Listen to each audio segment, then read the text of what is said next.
자, 이제 오늘부터 기본 입문 과정이 시작되고 있어요. 그래서 일단은 연간 일정을 말씀드리고,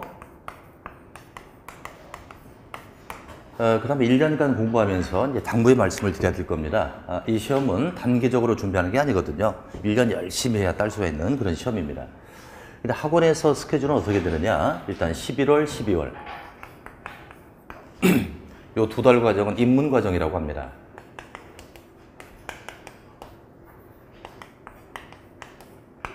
자, 입문 과정 하게 되면 이제 앞으로 1월 달부터는 교과서를 가지고 공부합니다. 그 교과서를 기본서라고 해요. 이제 과목마다 두툼한 교과서가 나오는데 그 전까지 얇은 책 있잖아, 그죠? 요걸 가지고 입문 과정이라고 해요. 요 입문 과정에서는 어떤 걸 진행하느냐? 되게 중개사 과목은 6개 과목이고요. 그중 하나는 인문학이고 다른 5개는 다 법 과목이에요. 법 과목이다 보니까 용어를 알아야 합니다. 또는 개념을 잡아야 돼요.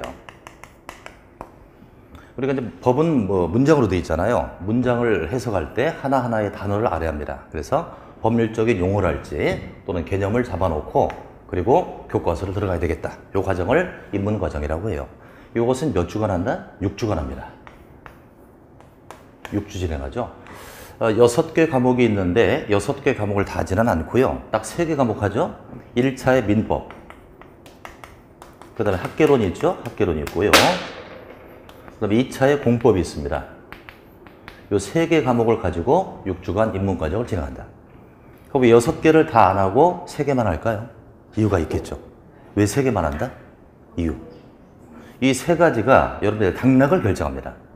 이제 과목을 공부하다 보면 아시겠습니다만은 나머지 3개도 중요해요. 중요한데 그 3개는 분량도 잦고 그리고 난이도가 쉬워요. 근데 민법, 학개론, 공법은 분량 자체가 굉장히 많아요. 분량이 많고 굉장히 어렵습니다. 그래서 이걸 우리는 흔히 빅3라고 보통 얘기합니다. 빅3다. 요걸 가지고 먼저 개념을 다 잡아놔야 공부하기가 수월하겠죠? 이렇게 진행을 하고요. 그 다음에 1월부터 6월까지입니다. 6개월 과정을 우리는 기본서 과정이다 그래요. 우리 학교 다닐 때 교과서라고 그랬잖아, 그죠? 교과서라고 했는데 우리 중개사에서는 기본서라고 해요. 6개 과목마다 교과서가 나온다는 얘기입니다. 근데 교과서의 분량이 꽤 두껍습니다. 그래서 민법이나 학개론이나 공법은 거의 600에서 700페이지가 돼요. 굉장히 두툼한 책이죠. 요걸 가지고 체계적인 학습을 진행한다. 근데 이 중개사 과정은 2개월에 한 파수로 들어갑니다. 1, 2월 달에 한 바퀴 돌고요. 똑같은 교재를 가지고 3, 4월 달에 또 한 번 돌고 5, 6월 달에 또 한 번 돕니다. 난이도를 조정하겠죠? 이것은 좀 쉬운 거, 이것은 중급, 이것은 상급 정도. 이렇게 해서 3바퀴를 강의를 하는 겁니다. 이 법의 과목이다 보니까 한 바퀴 갖고는 도저히 되지 않아요. 그래서 이렇게 3바퀴를 돌아서 기본서 과정을 맞추겠죠? 이걸 맞추고 나면 이제 7월, 8월, 9월, 10월이 있어요. 7월, 8월 달에는 이제 요약집 과정. 기본서가 너무 두껍다 보니까 암기할 수가 없거든요. 각 과목마다 핵심을 뽑아낸 요약집이라는 게 나옵니다. 요약집이 이제 과목마다 150에서 200페이지 이렇게 되겠죠? 요걸 가지고 암기도 하고 다시 한번 핵심을 정리하는 거죠. 이렇게 하고요. 그 다음에 7, 8월 달부터는 오전반 요약집을 하고요. 오후반이 특강이 있습니다. 이 특강은 문제풀이죠. 문제풀이인데 우리가 어차피 시험을 본다는 것은 문제를 가지고 시험을 보게 되죠. 그래서 문제를 푸는데 이것은 단원별이라고 한다. 단원별 하게 되면 진도별로 문제를 풉니다. 그 오전에 배웠던 내용에서 해당되는 문제를 푸는 게 바로 단원별 문제풀이 이렇게 되고요. 그다음에 9월달, 10월달에는 모의고사. 모의고사라고 하는데 전범입니다. 이건. 우리 공인중개사가 과목당 몇 문제가 출제됩니까? 40개죠? 전 범위에서 40개를 출제해서 여러분들이 풀고 교수님들이 설명해주는 이런 과정이죠. 그래서 연간 스케줄을 쭉 보시면 물론 10월달이 시험입니다만은 10월달 보면 굉장히 체계적이죠. 입문 과정을 통해서 개념을 잡아놓고 그 다음에 6개월 동안 기본서를 3바퀴를 다져주고 그리고 요약집으로 한번 핵심 정리하고 문제 푸는 이런 과정입니다. 그래서 여러분들이 이제 처음에 공부하셔 오실 때는 이 공인중개사가 책 한 번 보고 시험 보고 이렇게 생각하기 쉽거든요. 절대 그런 시험이 아닙니다. 올해 29회 시험이 있었어요. 자, 1차가 지금 두 개 과목이죠. 민법하고요. 학개론이 있었고. 그럼 2차가 4개 과목입니다. 중개사법이라는 게 있고, 공시법 플러스 세법이 있고, 그리고 제가 담당할 공법이 있습니다. 올해 시험을 거의 30만 명 정도 봤죠. 30만을 봤는데, 보통 1회 때부터 쭉 합격자 수를 살펴보면 되게 2만에서 3만 정도 합격을 하는 시험이에요. 그 정도 합격을 하는데 올해 시험은 굉장히 어려웠습니다. 과거 15회 때 시험이 가장 어려웠다고 하죠. 15회 때 시험이 역대 가장 어려웠었는데요. 자, 이때는 전체 6개가 다 어려웠어요. 6개가 다 어렵다 보니까 전국 수험생들이 합격률이 0.8%예요. 그때만 해도요, 30만 이상의 시험을 봤어요. 근데 한 2,000명밖에 합격 못한 거죠. 굉장히 어렵기 때문에 전국 수험생이 데모를 한 거예요. 데모를 해가지고요, 과천에 다 모인 거죠. 그때만 해도 건설교통부에서 시험을 주관했거든요. 각 학원마다 700명, 800명이 강의를 들었습니다. 아주 상황이었죠. 근데 한 학원에서 합격자 수가 10명이 안 나오는 이런 경우가 있었어요. 그래서 학원마다 버스를 대절해가지고 과천에 다 모인 거죠. 종합청사 모여서 데모하고 막 그랬습니다. 그때 이제 우리 교수님들 함께 동행을 해야죠. 그때 이제 수만 명이 모였을 거 아니에요? 딱 모이면 그 전국적으로 대표적인 강사님들이 앞에 쭉 의자에 앉아 있어요. 앉아서 삭발식을 합니다. 우리 데모할 때 삭발하잖아요. 저도 그때 삭발했습니다. 그거 기르는데 아주 힘들었습니다. 그렇게 해서 결국은 추가 시험을 따냈죠. 재시험. 15회 시험도 10월 달에 봤었는데요. 그때 이제 데모를 하도 많이 하고 6개가 다 어렵다 보니까 출제본부에서 손을 드는 거예요. 재시험을 봤는데 그 다음에 5월 달에 시험을 본 거예요. 그럼 이 재시험은 쉬웠다 어려웠다? 굉장히 쉬웠겠죠. 그죠? 쉽게 해서 거의 다 합격을 시켰던 그런 예도 있었습니다. 그래서 이제 올해 시험을 분석해보면 이래요. 올해는 민법과 개론이 조금 까다로웠다고 그래요. 작년에 비교했을 때 민법도 한 4개 정도 까다롭고, 학개론 하게 되면 이제 감정이나 경제학입니다. 경제 파트인데, 이번 주에 들어봤었죠? 학개론, 그죠? 그리고 민법도 들어봤죠? 개론은 계산 문제가 보통 9개 나왔었다고 해요. 근데 되게 수험생들은 계산 문제에 대단히 어려움을 느낍니다. 근데 올해는 12개가 나왔다고 해요. 계산 문제가. 이러다 보니까 어려움을 체감했다는 얘기죠. 그래서 작년보다 10점 정도가 떨어졌다, 이렇게 우리가 예상할 수 있고요. 근데 2차 시험은 이렇습니다. 2차 시험은 최근 매번 공법이 가장 어려워요. 올해 시험도 공법이 어려웠습니다. 40개 문제 중에서 제가 분석을 해보니까 정확하게 풀 수 있는 문제, 헷갈리는 문제, 생판 모르는 문제로 딱 나눴을 때 여러분들이 흔히 볼 수 있었던 문제가 18개. 긴가민가하는 게 있죠? 지문이 5개 나왔을 때 답이 한꺼번에 보이는 게 바로 이거예요. 18개. 그리고 긴가민가는 뭐냐면 요 3개는 답이 아닌데 요 둘 중에 4번일까 5번일까 이런 게 있잖아요. 요게 11개. X는 뭐죠? 생판 모르는 게 11개. 이 11개는 어떤 교과서에도 나오지 않았던 그런 부분. 자, 그러다 보니까 18개를 맞으면 몇 점입니까? 다 맞았다고 쳐봐요. 한 개 2.5점이니까 45점. 그럼 시험의 합격을 위해서는 일단 평균 점수가 얼마 이상이다?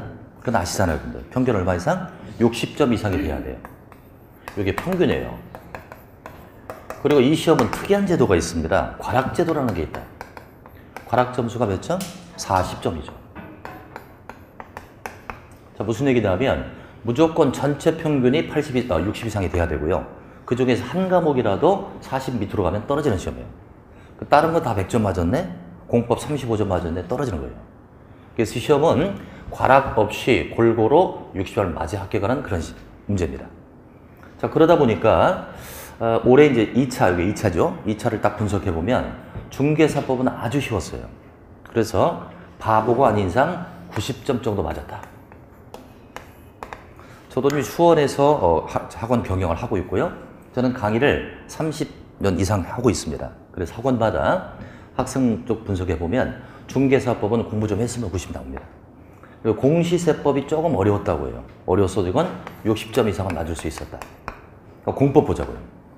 공법은 내가 풀 수 있었던 문제가 요거밖에 안 돼요. 이거 다 틀렸다고 해도 45점 맞았겠죠. 그래서 2개 실수했다고 쳐. 그럼 40점 맞았어. 합격이에요? 불합격이에요? 합격이죠? 평균 60점이 되는 거죠. 그래서 여러분들 이랬습니다. 올해 시험은 공법을 갖다가 어렵다라고 해서 자꾸 마음에 두었던 사람들은 다 떨어졌어요. 여기서 점수를 따면 되거든요. 제가 이제 항상 강의할 때 이렇습니다. 제가 30년 이상 강의하다 보니까 공법의 출제 경향을 알 수 있잖아요. 공법이 이제 풀 수 있었던 문제가 자주 나왔었습니다. 근데 최근 5년간에 한 번도 쉽게 나온 적이 없어요. 그건 왜 그럴까? 워낙 수험생 합격자 수가 많습니다. 지금 거의 40만 명 정도가 합격증을 갖고 있다고 해요. 그 중에 30만 명은 장롱면, 12만 명 정도가 현업에 종사하고 있다고 합니다. 그러다 보니까 중개사협회에서는 인원을 좀 줄여야 되겠다, 이런 생각을 갖게 되고요. 또 요즘에 취준생이라고 하잖아요. 취업 준비생이 굉장히 많아요. 젊은이들. 그 자들이 취업이 안 됩니다. 안 되다 보니까 이 시험을 응하게 돼요. 요즘에 중개사 수험생들은 되게 젊어요. 20대, 30대 굉장히 많고요. 심지어는 고등학생도 왔었습니다. 고등학생이 공부는 안 될 것 같아요. 얘는 도저히 공부를 안 돼. 그렇다고 예체능도 안 돼. 근데 부모님이 중개업을 해요. 그자는 그냥 야간 학습 안 하고 야간에 학원 나와서 강의 들어요. 그래서 합격하는 경우가 꽤 많습니다. 업을 물려주는 그런 경우겠죠. 층도 젊어졌고 인원수가 많다 보니까 시험을 좀 어렵게 내서 많이 떨어뜨리자 올해는 그런 작전이었어요. 그러다 보니까 공법에서 장난을 친 거죠. 이 6개 과목 중에서 장난을 치기 가장 좋은 게 바로 공법이에요. 그래서 제가 이제 강의할 때 항상 이런 얘기 합니다. 올해도 똑같은 얘기 했었어요. 40개의 문제가 나오게 되면 분명히 10개는 생판 모르는 게 나온다. 그러니까 우리는 30개만 풀자. 10개는 버리자 그랬어요. 요즘에 시험 출제 경향에 맞춰서 공부하려면 버려야 합니다. 버려야 점수를 딸 수 있다. 이런 얘기를 듣지 않고 시험장에 간 사람이 어떤 상황이었을까요? 1번 문제를 딱 봤네, 몰라. 기분 좀 나쁘겠죠? 2번 문제를 또 보니까 또 몰라. 좀 걱정되겠네, 그죠? 3번을 보니까 또 몰라. 이리 되면 멘붕이 와요. 멘붕이 오니까 4번 문제부터는 문제가 보이지를 않아 버리죠. 근데 처음부터 나는 30개만 풀겠다, 10개는 버릴 거야 라고 마음을 먹은 사람은 3개 정도 모르는 게 나와도 마음이 좀 편하다는 거예요. 아직도 7개 더 있다, 이런 마음을 갖고 풀어야 합니다. 이 얘기 한마디가 굉장히 중요한 거예요. 그래서 저는 앞으로 강의할 때도 내년도 강의도 마찬가지입니다. 공법은 절대 40개를 다 맞을 수가 없다. 맞을 수가 없고 준비할 수도 없습니다. 이 40개를 맞게 준비하려면 2달 과정 갖고는 도저히 안 돼요. 6개월을 한 밭으로 해야 가능한 것입니다. 공부량이 너무 많아지죠? 여러분들은 다 포기하게 됩니다. 그래서 제 작전은 공법은 오로지 고득점 과목이 절대 아니다. 이것은 살아남는 과정이에요. 그래서 60에서 70점 맞을 수 있도록 강의를 진행합니다. 이렇게 해서 다른 과목하고 함께 공부할 수 있도록 이렇게 하겠습니다. 아시겠죠? 그게 훨씬 더 효율적이라는 거죠. 내년도 공법 시험은 어렵게 나올까요? 쉽게 나올까요? 그것도 어렵게 나올 겁니다. 분명하죠? 어렵게 나와도 우리는 버린다 이거야. 몇 개 버린다? 10개 버린다. 이렇게 해서 연간의 일정 과정을 이렇게 말씀드렸고요. 근데 1년 동안 여러분들하고 동고동락을 같이 해야 돼요. 그러려면 합격을 제가 시켜야 되거든요. 그러려면 여러분들에게 당부 말씀을 딱 3가지만 드리겠다.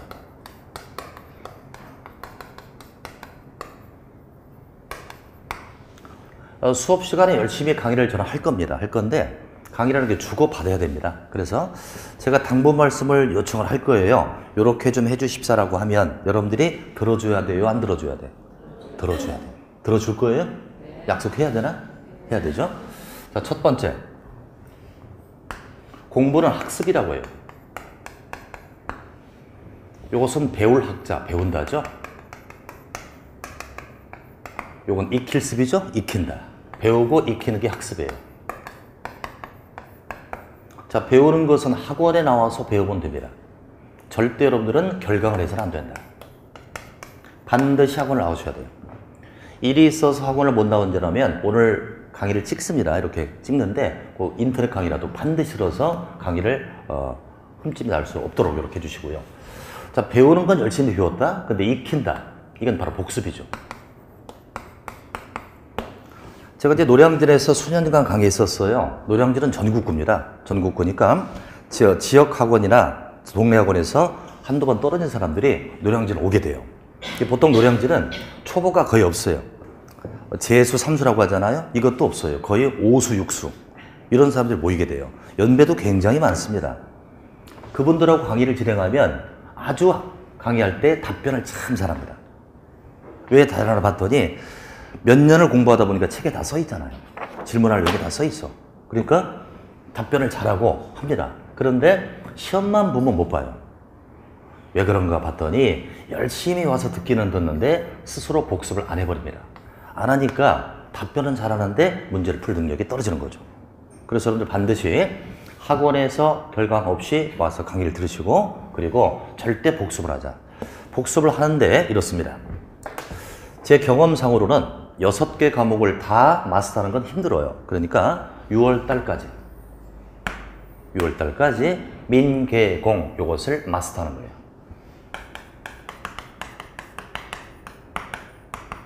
그럼 3개 과목은 공부 안 한다 그건 아니죠. 3개 과목은 강의는 와서 열심히 들으세요. 열심히 듣고 복습까지 할 필요는 없다고 저는 봅니다. 일단은 6월 달까지 민법 결혼공법을 마스터를 해놓고 나면 7월부터 6개 과목을 하루하루 돌아가면서 공부하면 돼요. 근데 요 3개는 말씀드렸듯이 굉장히 시간도 많이 걸리고 단편적 공부가 아니거든요. 자, 그래서 요 3가지를 6월 달까지 반드시 마스터하자. 그래서 앞으로 11월 시작했습니다. 이때부터 6월 달까지는 이렇게 하십시오. 민법은 일주일에 3일 정도 공부해야 돼. 3일. 학계로는 이틀 정도. 공법은 하루만 하면 돼요. 오늘 공법 들었으면 오늘 공법 공부하고 복습한다. 이렇게만 하면 돼요. 이틀 잡을 필요 없어요. 그래서 민법은 절대 손을 떼지 말자. 이렇게 해주고 나면 6월 달이 딱 지나잖아요. 그러면 민법 개론 공법이 윤곽이 딱 나와요. 그리 되면 7월 달부터 자신감이 생기고 탄력이 붙게 됩니다. 공부는 말이죠. 절대 자신감이 결여되면 합격할 수가 없습니다. 아주 자신감이 상승되죠. 그럼 이때 7월부터 6개 과목을 날짜별로 이렇게 정리하면 이게 바로 합격의 필수 코스예요. 자, 첫 번째 뭐라고요? 6월 달까지 뭘 끝내자? 민계공을 끝내줘라. 이것이 최대 관점입니다. 그래서 일단 여러분들에게 복습과 결강 없이 강의를 와서 들으시는데 복습은 말씀드렸듯이 6월 달까지 저 민계공을 3일, 2일, 1일 이렇게 끊어서 복습한다. 이것을 당부드리고요. 두 번째, 이제 응답을 하라. 응답하랍니다. 이제 강의를 진행할 때 강의 패턴이 여러 가지가 있습니다. 교수님이 그냥 책 읽으면서 필기 쭉 해나가는 방식이 있고요. 또 문답식 강의가 있죠.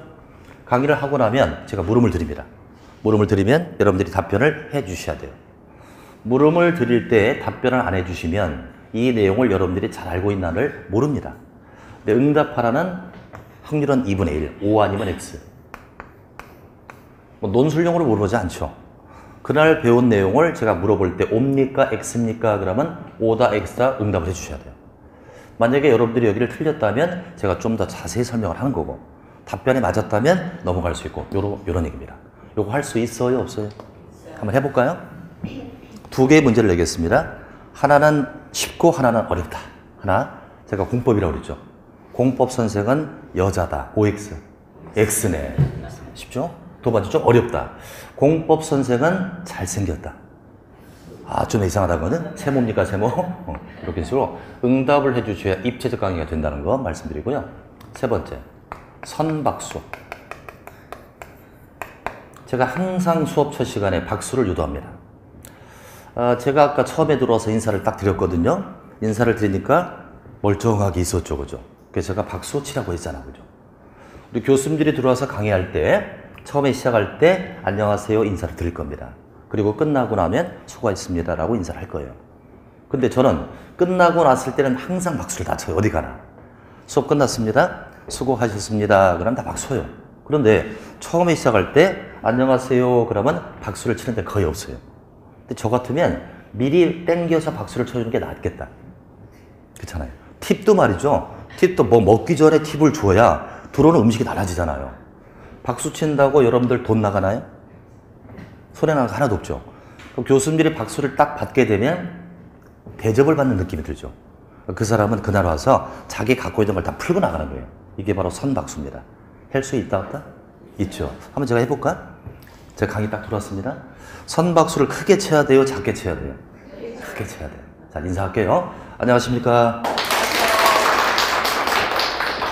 그렇게 해주시고요. 이제 끝나고 났을 땐 대충 쳐도 돼. 자, 이제 끝났습니다. 수고하셨습니다. 선박수를 크게 때려주면 굉장히 교수님이 좋아하고 여러분들에게 얻어가는 게 많습니다. 제 과목뿐 아니라 이제 11월, 12월 달까지는 민계공 3개를 시작하니까요. 교수님 들어와서 인사할 때 박수를 크게 쳐주시기 바랍니다. 아시겠죠? 됐고요. 이제 하나 더 추가할게요. 자, 1년간 공부를 해야 딸 수 있는 시험이에요. 이건 한두 달에서는 절대 안 됩니다. 그래서 이건 주변 정리를 좀 하자.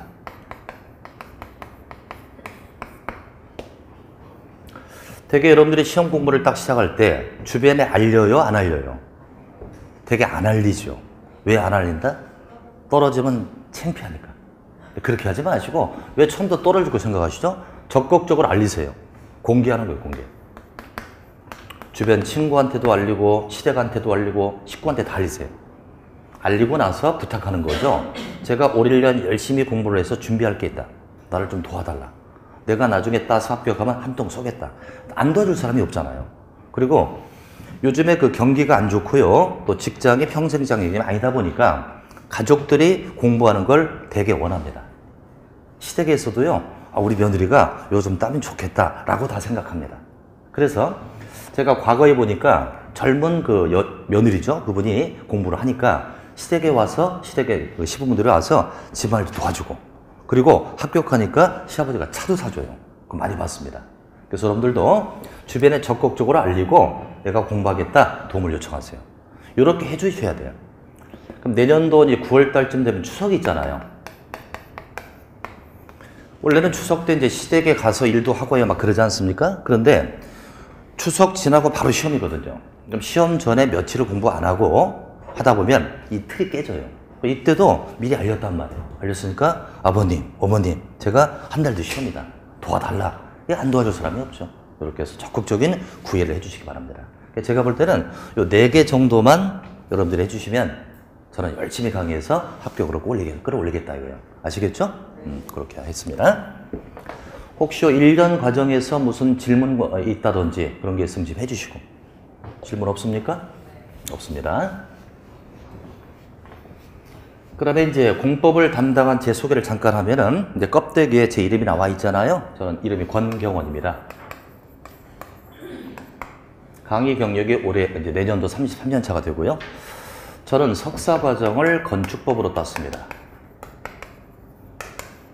그리고 박사를 도시계획으로 땄습니다. 여러분들이 공법이라는 과목이 건축과 도시계획 쪽이 거의 90%예요. 그러다 보니까 이 2가지를 전공했어요. 전공했으니까 전문적인 지식을 여러분들한테 전달할 수 있다. 또 하나는 저는 국가고시 출제를 해봤습니다. 제가 대학에서 지금 강의를 하고 있거든요. 대학에서도 강의를 하고 있는데 대학에 있을 때 출제 의뢰가 들어와요. 의뢰가 들어오는데 저는 뭐 부동산, 공인중개사는 출제 좀 해본 적이 없죠. 출제를 할 때 제가 만약에 이 과목의 책을 썼다든지 문제집을 썼다면 출제에서 배제가 됩니다. 그것을 문제를 낼 수 있잖아요. 그래서 공인중개사는 출제를 해보지 않았고요. 감정평가사랄지 각종 기사, 기술사 이런 쪽에 출제를 해봤습니다. 출제해보니까 어떤 걸 알 수 있냐면 출제 지침이 있어요. 출제처에서 문제를 의뢰할 때 출제할 때는 요렇게 좀 해주세요 라고 출제 지침이 내려와요. 이건 2가지로 나눠진다. 일반 지침과 세부 지침으로 나눠진다. 일반 지침은 문제는 이런 범위 내에서 어떻게 내주세요라고 지침이 떨어지고요. 세부 지침은 이렇게 낸다면 저렇게 내주세요라고 자세하게 지침이 떨어집니다. 이 지침에 맞춰서 출제하는 거죠. 근데 이 지침은 어떤 시험이 됐건 간에 다 똑같아요. 그래서 아마 올해 공인중개사도 이 지침에 의거해서 출제했을 겁니다. 그러니까 저는 강의할 때 이렇게 합니다. 내용이 쭉 나오잖아요. 쭉 나오면 요거는 출제가 안 됩니다. X 딱 켜버린 거. 요건 가능성이 조금 있네요. 요건 출제 될 겁니다. 출제가 되면 어떻게 될 거예요?까지 얘기합니다. 그러니까 여기 맞춰서 여러분들이 공부를 해주시면 되는 거죠. 그러니까 제가 시키는 대로만 해주시면 돼요. 계속에 맞췄고.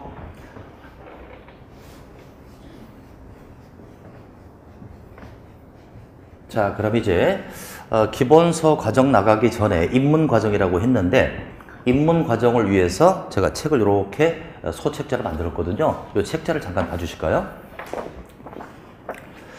처음부터 글씨로 쫙 이렇게 돼 있으면 여러분들이 딱딱함을 느낍니다. 그래서 그림 위주로 해서 6주간을 진행하는데 뭐 시간은 한 3시간 정도 이렇게 강의 진행합니다. 자, 우선 1페이지를 딱 볼까요? 1페이지를 보면은 부동산 공법이라는 제목이 나와 있고요. 그 밑에 1번 제목이 뭡니까? 공법의 개념이라고 되어 있죠? 이 과목의 특성을 설명합니다. 자, 공법의 반대는 사법입니다. 이 공자가 무슨 공자로 되어 있죠? 공공할 때 공자. 요건 개인사자. 사법하게 되면 개인 대 개인을 규제한다. 예를 들어서 A와 B가 계약을 체결합니다. 계약을 체결할 때 대등한 관계일까요? 수직적 관계일까요? 계약 체결할 때. 계약 자유원칙이죠? 수직과 아니가 평등이 되겠죠. 그래서 개인 대 개인은 수평적의 평등적 이 과정이 바로 사법입니다. 근데 공법은 뭐다? 국가 등이 개인을 규제한다. 국가 등이 개인을 규제하는 법이죠. 그래서 국가 등이라면 거대한 집단이고요. 개인은 소규모 집단이죠. 대규모 집단이 소규모를 규제할 때는 일단 목적이 있을 거예요. 이 목적은 바로 공익의 목적입니다. 공익 목적 달성을 위해서 국가가 개인을 규제하는 법을 우리는 공법이라고 얘기하죠. 예를 들어서 국가가 개인을 규제하지 않으면 사회는 혼란되죠. 예를 들어서 남의 물건을 훔칠 수도 있고, 그죠? 사람을 때릴 수도 있단 말이죠. 그러니까 이런 목적을 달성하기 위해서 국가는 개인을 철저히 규제합니다. 도둑질하지 말아주세요. 살인하지 말아주세요. 이렇게 규제해야 되죠. 강력히 규제하는 겁니다. 이것을 공법이라고 한다. 그리고 공법은 수직적일까요? 수평적일까요? 대단히 수직적이다. 그리고 명령적이다. 수직적, 명령적인 특성을 가지고 있다는 거죠. 반면에 사법은 수평적 관계. 이렇게 이해하시면 됩니다. 그래서 우리 공인중개사 6개 과목 중에서 대표적인 사법이 무슨 과목입니까? 민법이죠. 민법 교수님도 굉장히 부드러워요. 부드럽고요. 강의가 참 재밌어. 개인 대 개인을 규제하니까 사례를 들어서 아주 재밌게 공부를 합니다. 민법 강의 들으셨죠? 재밌어요? 안 재밌어요?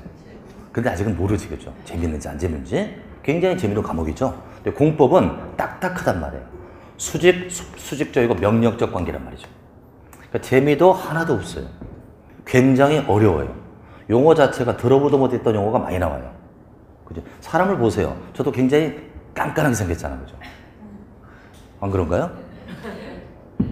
자, 그래서 이 공법은 굉장히 딱딱하다 이거죠. 자, 그래서 그 공법의 개념을 잠깐 보면, 자, 봅니다. 국가 등이 개인을 규제하는 법률이다라고 되어 있고요. 공익 목적 달성을 위해서 규제한다. 이렇게 되어 있잖아요. 그죠? 거기다가 수평적, 명령적 이렇게 적으세요. 수평적이고 명령적 관계가 있다. 적어주시고. 수직적이죠. 제 말을 잘못했네. 수직적이고 명령적 관계다. 이렇게. 밑에 그림을 잠깐 봅니다. 상수원 보호구역을 정했죠. 상수원은 어디를 얘기하죠? 한강의 상류 쪽. 우리가 식수로 쓸 곳입니다. 그럼 상수원을 보호하기 위해서 이 지역에는 공장을 지을 수 없습니다. 규제를 해야 되겠죠? 이것 또한 공법이 되겠고요. 또 밑에 보면 문화재 보호구역이라고 되어 있습니다. 문화재 보호구역에다가 함부로 건축을 하게 되면 문화재가 훼손될 수 있잖아요. 여기는 문화재를 보호하기 위해서 건축을 할 수 없습니다. 이렇게 규제를 하는 거예요. 누가 누구를 규제한다? 국가 등이 개인을 규제한다. 이걸 무슨 법이라고 한다? 공법이라고 한다. 근데 한 장 넘겨보세요. 한 장을 넘기면 제가 담당하는 공법은 그냥 공법이 아니죠. 부동산 공법이에요. 제 과목은 부동산 공법이에요.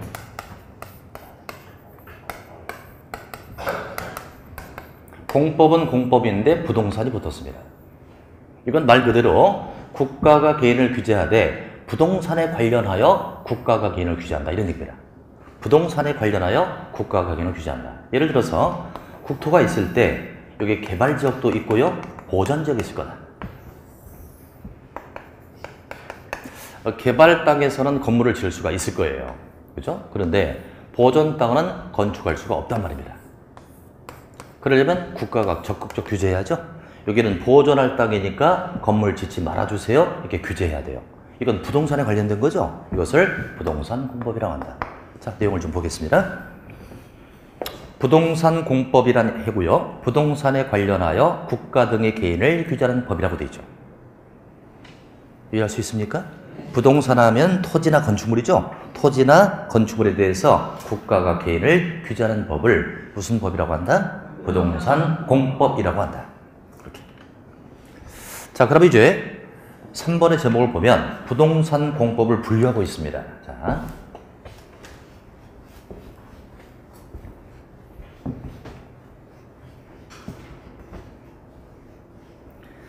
공법 하게 되면은 굉장히 많은 법이 있을 거예요. 그런데 그 중에 부동산 공법이라고 있어요.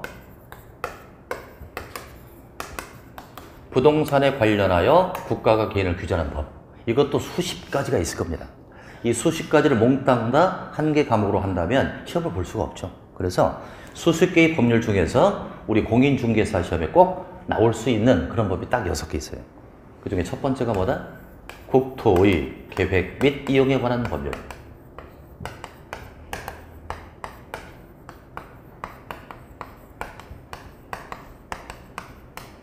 그 밑에 이 법 이름 나와 있습니까?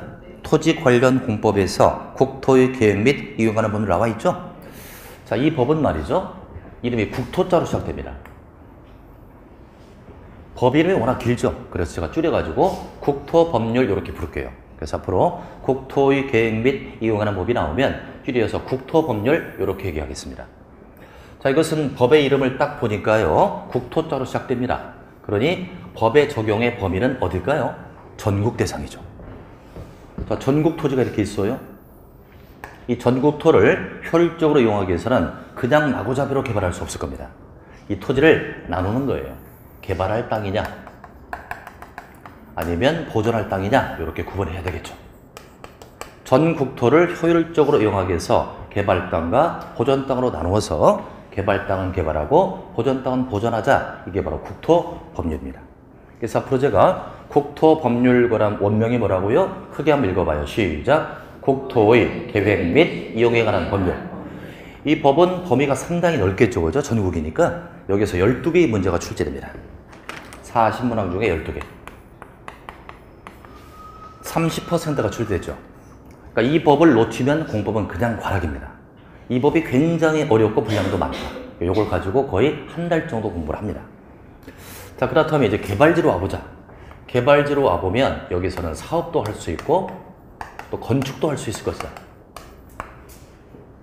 그럼 부동산에 관련된 사업이 굉장히 많을 거예요. 굉장히 많은데 이 중에서 중개사 시험에 아주 관련된 사업 2가지를 뽑았습니다. 하나는 도시개발 사업,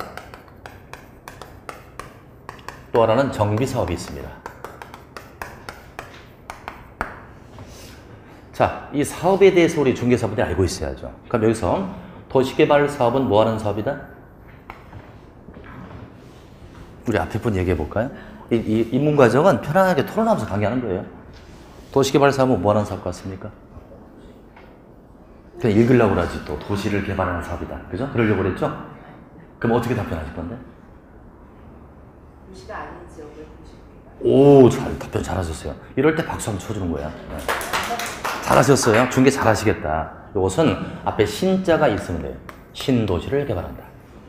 요즘 판교니 동탄이니 신도시를 개발하죠. 이것을 도시개발 사업이라고 해요. 그러니까 논과 밭으로 되는 걸 밀어서 토의 행정자원이나 또는 주택단지로 만들어주는 걸 도시개발 사업이라고 한다. 이 사업을 중개사람들이 잘 알고 있어야 되잖아요. 이걸 위해서 두 번째 나온 게 도시개발법이 나옵니다. 그 밑에 도시개발법이 있나요? 있죠. 거기다가 신도시개발사업이라고 적으세요. 도시개발법에서는 신도시개발사업을 공부하게 되는 겁니다. 신도시개발사업. 그럼 이 법에서는 6개의 문제가 출제가 됩니다. 이건 한 주 정도니까 한 4시간 정도 강의면 끝나는 거죠. 중개사분들이 신도시를 개발할 때 원주민들이 토지를 어떻게 분양받을 것이며 사업의 절차를 빼고 있어야 되는 거예요. 이걸 이 법에서 공부합니다. 자, 그 다음에 정비사업이 있습니다. 정비사업의 대표는 재개발과 재건축이에요. 재개발 사업과 재건축 사업을 우리는 정비 사업이라고 합니다. 그럼 재개발과 재건축은 다소 차이가 있겠죠, 그죠? 차이가 있겠죠? 이것은 우리 남자분이 한번 얘기해 보자. 우리 선생님 얘기해 볼까요? 재개발과 재건축은 다르겠죠. 편하게 말씀하세요. 틀려도 안 쪽팔려. 재개발은 뭐 하는 사업이다? 응? 있는 걸 재개발하는 거고, 재건축은 없는 거고, 헐고 하는 거고, 그게 그거 같은데요. 이렇게 보시면 돼요, 여러분들. 알고 있는데 답변을 못 하는 겁니다. 제가 이렇게 질문을 드릴게요. 재개발 사업과 재건축 사업은 어떤 게 범위가 더 넓은 사업입니까? 그렇죠. 다 알고 있는 거예요.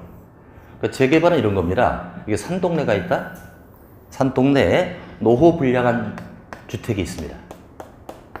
도로가 전혀 없어요. 도로가 없어가지고 화재가 나도 불을 끌 수가 없습니다. 이럴 때 어떡하죠? 건물 싹 다 미는 거죠? 밀고 도로도 토지와 건물을 싹 다 밀어서 도로도 깔아주고 여기다가 아파트를 져서 분양하는 게 바로 재개발이에요. 그리고 재개발은 사업 범위가 토지도 되고 건축물도 된다. 토지와 건물이 그 사업 대상이라는 거죠. 근데 재건축하면 뭐만 대상일까? 건축물만. 건축물만 대상이다. 서울 강남에 갔습니다. 강남에 대치동을 가봤다? 음마아파트 단지가 있어요. 강남이니까 주변에 도로나 공원은 잘 돼 있나요? 잘 돼 있겠죠? 그런데 그 은마아파트 단지에 몇 개의 아파트가 노후불량합니다. 아주 오래돼서 노후불량이에요. 이때는 아파트만 부시고 아파트만 다시 짓는 거예요. 이것을 재건축이라고 합니다. 그리고 재건축은 토지는 상관이 없고요. 건축물을 상대로 한다. 이런 것들을 우리가 공부하는 게 바로 이 공법이에요. 그러니까 재개발, 재건축할 때 내가 집을 몇 개 분양받을 수 있으며 조합이 어떻게 구성되고 사업을 어떻게 구성할까 이런 것들 자세히 알아야 되겠죠? 정비 사업을 위해서 법이 하나 필요했던 거예요. 이게 바로 세 번째 나오는 도시 및 주거환경 정비법. 도시 및 주거환경 정비법입니다. 여기서도 6개가 출제가 된다. 지금은 뭐 새롭게 공부하는 게 아니고요. 우리 시험 과목에 6개 법이 필요한데 왜 필요했나를 설명하는 겁니다. 그리고 이것도 법의 이름이 길죠. 법의 이름이 길어서 어떻게 부를까요? 숫자는 되게 도, 정, 법 이렇게 부르는데 그렇게 하지 마시고요. 도시정비법 이렇게. 도시정비법 이렇게 부르겠습니다. 흔히 공부할 때 보면은 요 국토의 계획 및 이용에 관한 법률도 국계법 이렇게 하거든요. 그렇게 하지 마시고 국토법률 이렇게 하시고 요것도 도시정비법 이렇게. 자, 그래서 이제 개발 땅에 있어서 사업 두 가지를 위한 법을 우리가 알아봤고요. 그 다음에 개발 땅에 건물 지을 수 있잖아, 그죠? 건물 지을 때 두 가지는 건축물을 지을 수도 있고요. 주택을 지을 수도 있다. 그럼 건축물을 짓기 위해서 무슨 법이 필요하다? 건축법이 필요하다. 주택을 짓기 위해서 무슨 법이 필요하다? 주택법이 필요하다. 자, 그럼 물음을 드려보겠습니다. 주택도 건축물에 해당되나요? 주택도 건축물이죠? 무슨 법 적용한지 얘기해보세요. 공장을 짓는다 무슨 법? 공장. 건축법. 상가 지을 때? 건축법. 주택 지을 때? 주택도 건축물이라고 그랬는데요. 이렇습니다. 주택법은 오로지 주택을 짓는데 주택을 다량 건설한다. 많이 지을 때 주택을 다량 건설, 즉 30개 이상 지을 때. 주택을 30개 이상 지어서 무주택자에게 공급하자가 바로 이 법이에요. 다시 묻습니다. 주택을 5개 짓는다 그러면 이거예요, 이거예요? 건축법. 현대건설에서 아파트 1000세대 짓는다 그러면 주택법. 이제 아시겠죠? 그래서 일반 건축물은 건축법이고 주택을 다량 지을 때 주택법입니다. 그래서 이 두 가지는 건축에 관련된 법이겠죠. 그래서 우리 건축법에서는 7개의 문제가 출제가 되고요. 주택법은 7개가 출제됩니다. 그래서 건물 지을 때 건축 절차를 할지 주택 지어서 분양하는 절차를 이 법에서 자세히 공부하는 거죠. 중개사가 꼭 알아야 되겠죠. 자, 그 다음에 이제 개발 쪽은 요점 해주시고요. 이제 보전 땅으로 가보자. 보전 땅을 가면은 되게 산지, 임야랄지 농지가 있을 것이다. 요건 산지, 임야죠. 요것은 농지가 됩니다. 그럼 산지와 농지도 중개물의 대상이 됩니까? 되죠. 그래서 산지에 관련된 법이 산지관리법이라는 게 있어요. 농지에 관련된 것이 농지법이라는 게 있습니다. 근데 우리 시험에서는 산지관리법은 시험에서 뺐고요. 농지법만 시험 과목이에요. 그래서 6번째 농지법이 나오는 겁니다. 왜 산지관리법 뺄까요? 산지도 중개물 대상인데 이 산지관리법까지 넣게 되면 7개의 법이 되죠. 7개의 법을 가지고 1개 과목에 시험을 낸다는 것은 너무 법이 많다는 거예요. 그래서 농지법만 대상이고 산지관리는 뺀 겁니다. 농지법에서는 2개의 문제가 출제됩니다. 이 법에서는 뭘 배울까요? 농지를 취득하는 절차랄지, 농지에다가 집을 지을 때 농지를 바꿔치기 해야 되잖아요. 이런 절차를 농지법에서 소상하게 공부합니다. 이렇게 해서 6개 법으로 부동산 공법은 구성되고 있고 토탈 40개의 문제가 출제된다. 그래서 거기 보면 3번 제목에 부동산 공법을 분류하고 있는데 토지 관련 공법이 2개가 있죠. 국토법률하고 농지법이 있고요. 그죠? 두 번째, 사업 관련 법이 도시개발법과 도시장비법이 있고요. 건축 관련 공법이 건축법과 주택법 이렇게 6개로 딱 나눠져 있습니다. 그럼 여러분들이 이제 공부할 때 이게 가장 출제가 작죠, 그죠? 그러니까 대부분 분들은 이걸 안 합니다. 이걸 포기해버립니다. 2개밖에 안 나오니까. 근데 절대 그러지 마십시오. 농지법도 분량이 꽤 많겠죠. 분량이 많은데 거기서 2개밖에 안 나오니까 자질구레하게 나올까요? 굵직하게 나올까요? 굵직하게 나와요. 이건 놓치면 안 됩니다. 그래서 다만 농지법은 2개를 다 맞자가 아니고요. 1개만 득점하자. 1개는 버리는 거죠. 1개를 위해서 농지법 강의할 때 대폭 줄입니다. 양을 줄여서 중요한 3개를 골라내서 공부하면 1개는 충분히 맞습니다. 그럼 나머지 1개는 버렸으니 이거 찍어야죠? 몇 번에 찍을까? 저는 찍는 번호까지 알려줍니다. 왜 그러냐면 알아서 찍어요 그러면 누구는 1번, 누구는 5번 그러면 이건 확률이 떨어지죠. 한 번에 밀어버린 거예요. 그러니까 저하고 공부를 같이 하는 분이 꽤 많겠죠. 뭐 동영상이나 현장이나 해서 강의는 한 수천 명이 될 겁니다. 그분들이 한 번으로 밀어서 찍어버리면 하늘도 감동을 하게 돼 있어요. 그래서 농지법은요 모르면 3번에 찍어요. 왜 3번? 농지법 3글자잖아. 그죠? 간단하죠. 찍는 것까지 뭐 생각을 꽂겠죠? 이렇게 해서 이렇게 3번에 찍어주면 됩니다. 1개만 맞으면 됩니다. 이렇게 해서 저는 철저하게 60이나 70은 맞을 수 있도록 전략에 맞춰서 강의를 합니다. 이걸 다 그냥 해버리면 여러분들 다 포기합니다. 다른 과목은 공부할 수가 없어요. 그러니까 효율적으로 득점의 전략에 맞게끔 강의를 진행하겠습니다. 지금까지는 뭐 설명한 거죠? 부동산 공법의 개념을 잡았고 6개 법이 필요했다까지 설명을 했습니다. 자, 그럼 이제 한두 가지 물어보고 휴식을 갖겠습니다.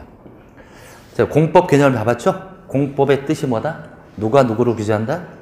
국가가 개인을 규제한다. 수직적이고 명령적이고 위계적 절차가 있을 것이다. 그런데 우리 과목은 그냥 공법이 아니죠. 부동산 공법이에요. 이건 뭐에 관련하여? 부동산에 관련하여 누가 누구를 규제한다? 국가 등이 개인을 규제한다. 그 법이 6개로 돼 있다. 아셨죠? 6개가 왜 있었는지 이걸 우리 여러분들에게 말씀드린 겁니다. 그래서 앞으로 6주간에 이 6개 법의 입문 과정을 진행하는데 자세히 들어갈 수는 없잖아요. 자세히 할 수는 없고 중요한 개념과 용어를 정리하면서 6주를 마치도록 하겠습니다. 그럼 1교시는 이 정도 하시고 10분 쉬었다가 2교시 진행하겠습니다.